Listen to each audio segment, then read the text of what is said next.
थोड़ा सा जो है मतलब वो स्पष्टता से हम सुन नहीं पाते हैं, ये एक दिक्कत होती है, इस तरह का टेक्निकल वो प्रॉब्लम होता है। तो मनीष जी, आपने भी देखा जो लोग लाइव थे, और हम आज बात भी इस शीर्षक के तहत कर रहे हैं कि मतलब लगातार तेजस्वी जो हैं उन्होंने, वो भी राहुल गांधी भी जैसे हमने उनके बारे में भी बात की ही थी कि कंसिस्टेंसी उनकी लगातार रही है मुद्दों पे बात करने की। और कहेंगे तो इस चुनाव की सबसे बड़ी जो 2024 लोकसभा चुनाव की खासियत है, हालांकि कर्नाटका में भी ये हो गया था, कर्नाटका विधानसभा चुनाव में भी जो कांग्रेस जिस तौर तरीके पे चुनाव लड़ी थी, उसमें सबसे महत्वपूर्ण बात था कि वो अपने मैनिफेस्टो पे फोकस कर रही थी। बहुत दिनों के बाद इस तरह का चुनाव हुआ था, रीजनल स्तर पे हम देख रहे थे, जबकि मैनिफेस्टो फोकस्ड इलेक्शन था। तो उसके बाद ये मतलब पूरा इंडिया अलायंस, कांग्रेस भी, सभी ने जो है मैनिफेस्टो पर फोकस जो है वो रहे। तो तेजस्वी यादव भी लगातार जो है, भले वो नीतीश कुमार के साथ थे तो भी, और आज हम ये देख रहे हैं कि नीतीश कुमार भाजपा के साथ है, लेकिन रोजगार देने वाली बात जो है युवा, वो उसमें तेजस्वी से कनेक्ट कर रहे हैं, जबकि वो कनेक्ट नीतीश से भी कर सकते थे, क्योंकि दोनों मिलकर के थे उस सरकार में जब उन्होंने रोजगार वाले इस पे काम किया। हमने गांधी मैदान में जो है सर्टिफिकेट बढ़ते हुए देखा, तो नीतीश कुमार भी थे वहां पे, तेजस्वी यादव भी थे, दोनों ही लोग थे। लेकिन नौकरी और रोजगार, इन सब के मसले पर देख रहे हैं बिहार के युवा खास तौर पे तेजस्वी पर ही भरोसा कर रहे हैं, नीतीश कुमार पर नहीं। और ये जो और दूसरा ये कि मोदी जो है वो बार बार संविधान और ये इन सब की बात करते करते फिर वापस हिंदू मुस्लिम पे लौट रहे हैं। कल भी उन्होंने ये कहा, और फिर वापस फिर से हिंदू मुस्लिम, आज देखिए ट्रेंड हो रहा है उनका कि वो हिंदू मुस्लिम पे बात करें, आज उन्होंने तमाम वो चीजें दोहराई हैं फिर से। तो आप बिहार में क्या एक अलग तरह का जो है बदलाव देख रहे हैं, उसकी आहट आप सुन रहे हैं? हाँ बिल्कुल।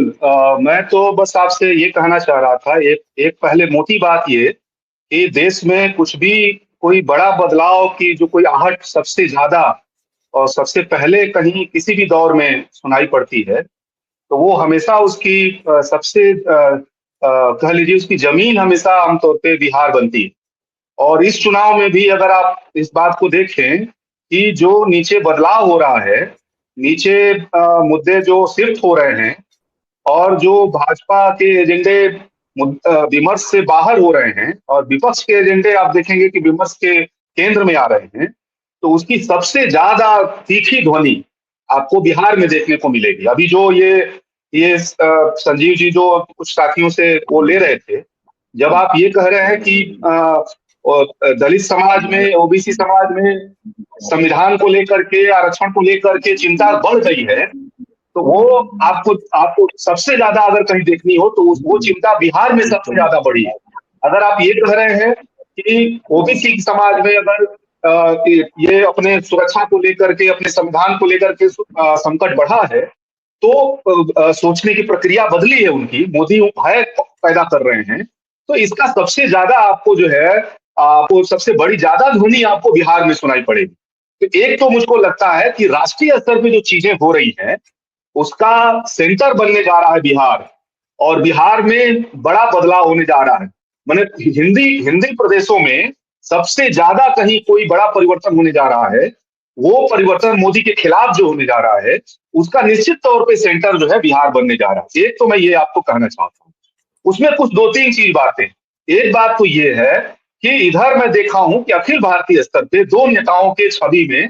छवि जो है सकारात्मक दिशा में उसका निर्माण हुआ है, बदला है, बहुत तेजी से वो छवि जो है चेंज हुई है। एक राहुल गांधी की छवि अखिल भारतीय स्तर पे, और बिहार के स्तर पे हमने देखा कि तेजस्वी यादव ने अपने आप को बहुत तेजी से चेंज किया है, और एक गंभीर राजनेता के बतौर, और लालू यादव जी के छाया में से बाहर निकलते हुए खुद खुद एक नेता के बतौर अपने को स्टेब्लिश करने में, ये एक लेवल तक मैं ये महसूस कर रहा हूं कि तेजस्वी यादव बहुत हद तक कामयाब हुए। और मैंने देखा वो ऐसे नहीं कामयाब हुए, वो मैं देख रहा हूं कि पूरी पार्टी का उन्होंने, एक तो उनकी बॉडी लैंग्वेज बदली हुई है, पूरी पार्टी का बॉडी लैंग्वेज आप देखेंगी कि वो बदली हुई है। हमने ये देखा कि अभी जब नीतीश से अलग हुए हैं, आवाज कट करके आ रही है क्या? आवाज कट कट के आ रही है क्या? नहीं नहीं, आपकी आवाज ठीक से आ रही है। इरफान जी की जो है ना उसमें थोड़ा सा दिक्कत आ रहा है, बाकी बाकी आपकी आवाज अभी वेल शोर की। कुछ कहीं लोग कहिए म्यूट कर ले, साउंड आ रहा है थोड़ा बहुत, हाँ कुछ बज ठीक रहा है, है जैसे। मैं म्यूट कर देती हूँ सभी को, खुद को भी म्यूट कर लेती हाँ। हूँ ताकि बहुत फिर ठीक ठाक रहेगा मतलब। जी तो मैं, हाँ शोर अब नहीं हो रहा जी, मैं बस इतना ही कह रहा था कि ये जो आप देखेंगे कि पूरी पार्टी ने, राजद ने अपने आप को एक समय के हिसाब से अपने आप को चेंज किया है। और ये आपने देखा होगा नीतीश के अलग होने के बाद हमने देखा कि जितना हंगामा हो सकता था, जितना गुस्सा जाहिर कर सकती थी राजद की जो मास है, राजद की जो समर्थक हैं, वो बिल्कुल नहीं देखा हमने देखा। राजद के यहाँ तक कि नीतीश के ये तेजस्वी यादव के घर पे भी कोई हम देखे कि कोई वहां लोगों को पहुंचने नहीं दिया गया। मैंने फिर देखा कि संविधान विधानसभा के अंदर जब उस दौर में उस दिन फ्लोर टेस्टिंग के दौर में जब राजद के तेजस्वी यादव का जो भाषण था उसको देश भर में सराहा गया। और ये भी हम सब लोगों ने देखा कि नीतीश के ऊपर पॉलिटिकल हमले तो बहुत तीखे थे, लेकिन व्यक्तिगत हमले हमने देखा कि उसमें बहुत ज्यादा शालीनता दिख रही थी। और इसको भी आप देखिए कि तेजस्वी अपनी तमाम सभाओं में मैं देख रहा हूँ, 2020 से ही मैं देख रहा हूँ कि कई सभाओं में वो बोल चुके हैं कि पिछले 15 साल के लालू राज के दौर में कुछ हमसे गलतियां हुई होंगी, उसको वो एक्सेप्ट करते रहते हैं, हर जगह एक्सेप्ट करते रहते हैं। अब नया जमाना आ गया है, नए दौर का समय आ गया, इसको हम लोगों को जो है ये नए जमाने के हिसाब से हमको नया बिहार बनाना है। ये एक मैं देख रहा हूँ कि एक राजद ने एक अपना एक वो लिया है, और उसकी मैं देख रहा हूँ कि उसकी दूर तक उसका एक मैं देखता हूँ कि उसको उसकी स्वीकृति बिहार के अंदर वो बढ़ी है। और इसकी एक और भी वजह मैं कह रहा हूँ कि बिहार जो है कभी भी हिंदुत्व की कोई मजबूत जमीन नहीं रही। अगर आप देखिएगा जिस तरह से ये पूरा चुनाव शिफ्ट हुआ है धार्मिक अस्मिता से कास्ट अस्मिता की तरफ, जाति अस्मिता की तरफ जो शिफ्ट हुआ है, तो उसका सबसे ज्यादा अगर खामियाजा कहीं बीजेपी को भुगतना पड़ेगा, वो सबसे ज्यादा वो बिहार होने जा रहा है। इसके ये उसके बारे में अगर सांप्रदायिक माहौल कम होता है देश के अंदर, अगर धार्मिक तनाव कम होता है देश के अंदर, तो उसका सबसे ज्यादा भाजपा के खिलाफ जो असर होगा वो बिहार में होगा। अगर आप उसको पुराने तरीके से भी देखें तो बिहार में आप देखेंगे कि जातियों के बीच का जो संघर्ष है वह प्रधानता तो रहा है। बहुत सारे जिसको आप क्लास स्ट्रगल भी कई बार वो दिखता है, कई बार वो जातियों के बीच में भी दिखता है। पूरा इतिहास भरा पड़ा है आपको कि सामाजिक न्याय को लेकर के जातियों के बीच में अपर और अन्य जातियों के बीच में जो संघर्ष है वो ज्यादा आपको दिखा है। ये जब मसला आता है तो, और दूसरा आप देखेंगे कि आरएसएस बिहार में बहुत अभी भी कमजोर बना हुआ है। भाजपा के लिए संकट ये है कि नीतीश अगर मजबूत न रहे तो भाजपा की कोई वहां पे जमीन अभी उस तरह से बन नहीं पाई है। और इस बार नीतीश भी वहां पे कमजोर हो रहे हैं। नीतीश का भी संकट बढ़ रहा है कई गुना। और एक और बात देखिएगा कि जिस तरह से उत्तर प्रदेश में अयोध्या है, काशी है, मथुरा है, ये जो इस तरह के जो धार्मिक प्रतीक हैं जो बहुत उत्तेजित करते हैं लोगों को, सांप्रदायिक रंग देने में मदद करते हैं, उस तरह का कोई प्रतीकात्मक आप देखेंगे कि बिहार के अंदर उस तरह का धार्मिक उत्तेजना पैदा करने वाले इस तरह के सेंटर बिहार के उन शहरों में आपको वो मौजूद नहीं मिलेगा। तो मैं बस आपसे ये कहना चाह रहा था कि एक तरफ राजद का अपनी बॉडी लैंग्वेज को बदलना, एक तरफ तेजस्वी यादव का अपने आप को जो है एक सभी समाजों को साथ लेकर चलने का जो है एक परसेप्शन बनाना, और रोजगार और शिक्षा पे ज्यादातर बात करना, एक तो ये दिख रहा है। दूसरी तरफ हम देख रहे हैं कि इस पूरे चुनाव में धार्मिक जो उन्माद है उसका बेहद नीचे चले जाना, और तीसरी तरफ हम देख रहे हैं कि जाति अस्मिता का, यानी कि संविधान को ऊपर खतरा, आरक्षण के ऊपर खतरा, इस प्रश्न का चुनाव के विमर्श के केंद्र में आ जाना हमको लगता है कि बिहार में बहुत कुछ कह लीजिए कि बिहार में कुछ बहुत तेजी से चीजें बदलने वाली हैं। बिहार में कह लीजिए कि बड़ा परिवर्तन होने वाला है। और ये हमको लगता है कि इसमें तेजस्वी यादव का नो डाउट बहुत बड़ा रोल रहेगा। और बिहार का युवा भी आप बदलता हुआ देख रहे हैं जो कास्ट लाइन से अब ऊपर उठ चुका है। मैं यही तो कह रहा हूं कि राजद का जो अपना परंपरागत जो वोटर हैं, वो तो एक मुश्त बने ही हुए हैं। और मैं इसलिए पूछ रही हूँ ना, ये खास इसका संदर्भ ये है कि हाजीपुर में अभी जो आरजेडी के उम्मीदवार है, उसके ऊपर चिराग पासवान की जीत को बहुत आसान बताया जा रहा था, या बताया जा रहा अब तक। तो लेकिन अभी जब हम इन युवाओं को सुन रहे हैं तो ऐसा लग तो नहीं रहा है, हालांकि 3 ही युवा थे, लेकिन जिस तरह से संजीव जी ने भी बाकी और उस इलाके की पूरी बात कही जो, तो और जिस तरह से मुद्दों की बात, जिसमें कागज कलम तक की बात आ रही है, तो हम अब तक ये जान रहे थे कि चिराग पासवान की जीत कोई मुश्किल जीत नहीं है, लेकिन अब जब हम देख रहे हैं कि जिस फैक्टर पे जीत मुश्किल नहीं थी, वही युवा जो है उस लाइन पर वोट नहीं करने जा रहे हैं। यानी नहीं, मैं यही तो मैं यही तो कह रहा हूं कि जब हम कह रहे हैं कि आरक्षण मुद्दा बन रहा है, जब हम कह रहे हैं कि संविधान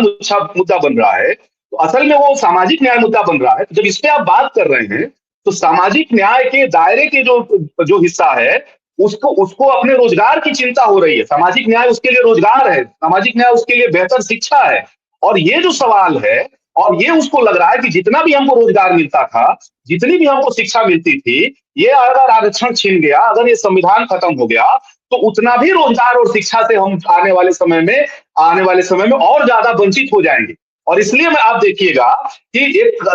सामाजिक न्याय के दायरे के अंदर भी रोजगार है, और अपर हिस्से में भी आप देखिएगा कि मैं ये देख रहा हूं कि बिहार के अंदर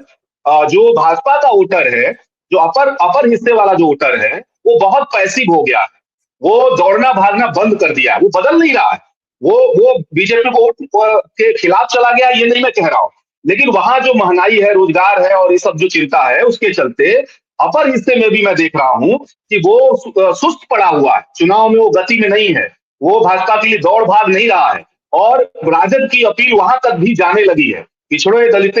समाज के दायरे से बाहर भी ये जो रोजगार वाली अपील है, ये जो नया बिहार बनाने वाली जो अपील है, वो आकर्षक लगने लगी है। और तीसरी अंतिम बात ये कह रहे हैं कि नीतीश कुमार अपने किसी भी दौर से सबसे ज्यादा कमजोर हैं, और नीतीश कुमार के कमजोर होने से जो कह लीजिए कि वो जो सांप्रदायिकता से आहत जो हिस्सा में थोड़ा बंटवारा हो जाता था, वो बंटवारा भी आप देखिएगा। और उनके साथ जो इस तरह का जो अति पिछड़ा और महादलित जो हिस्सा चला जाता था, वो पूरी तरह से शिफ्ट हो रहा है राजद की तरफ, फिर एक महागठबंधन की तरफ ये शिफ्ट हो रहा है उनके कमजोर हो जाने से। और इसका मतलब नीतीश के कमजोर होने से बीजेपी का संकट और कई गुना बढ़ने जा रहा है। और जो आखिरी सवाल जाते जाते हमें कि तेजस्वी जो है मतलब कि इस पूरे जो राजनीतिक 2024 लोकसभा चुनाव है, इसमें लीड लेते हुए दिख रहे हैं और बिहार में उम्मीद की तरह भी दिख रहे हैं, तो क्या आपको मतलब ये जो आगे बिहार की राजनीति जो है वो विधानसभा चुनाव भी अब बिहार में इसके बाद होगा ही होगा, तो मतलब तेजस्वी ही जो है वो बिहार की का राजनीतिक भविष्य जो है वो एक तरह से दिखने लगा है? हाँ, देखिए, मैं इसमें बस इतना ही कहना चाह रहा था कि आवाज जा रही है ना? बिल्कुल बिल्कुल। मैं बस इतना कहना चाह रहा था कि चुनाव से पहले एक चर्चा चल रही थी कि नीतीश जैसे जैसे कमजोर होंगे, तो उनका जो जनाधार है वो पार्टी खत्म होने की तरफ बढ़ रही है,